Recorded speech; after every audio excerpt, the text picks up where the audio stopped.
Welcome to the Thursday edition of the Spark Creativity Teacher Podcast, a podcast for English teachers in search of creative teaching strategies.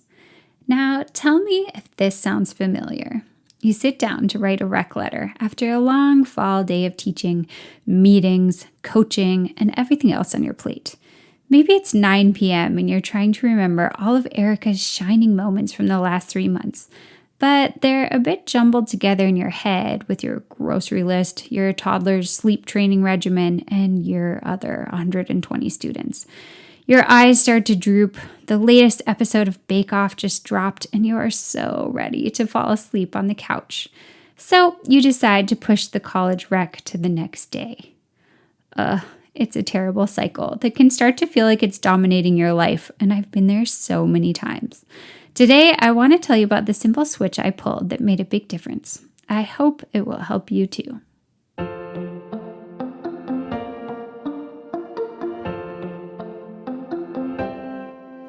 Early in my career, writing rec letters began to feel like my second full-time job. I taught all juniors. I liked them, and a lot of them liked me, and it seemed like every time I turned around, another student was standing in front of me, hopefully, eyes open wide, waiting to ask me to write their rec. I found myself sitting in front of my computer at all hours, staring at my blinking cursor. Combining dozens of rec letters with my role as varsity tennis coach in the fall soon left me sleepless and strained.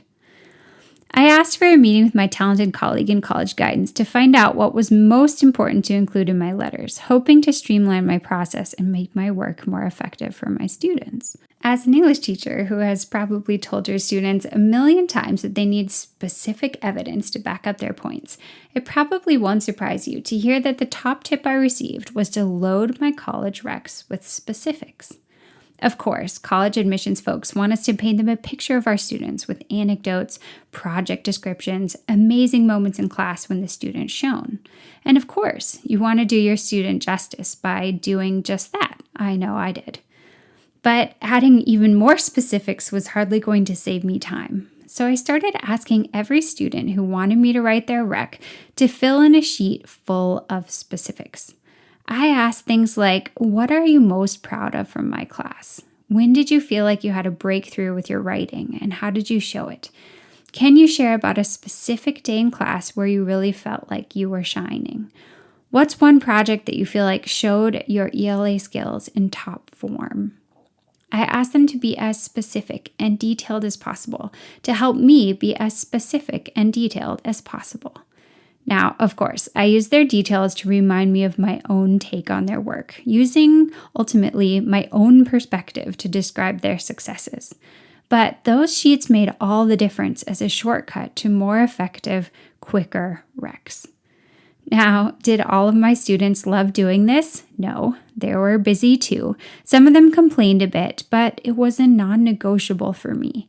It helped me write them better letters, and it helped make it possible for me to fit it all on top of the many other things I was doing in my job.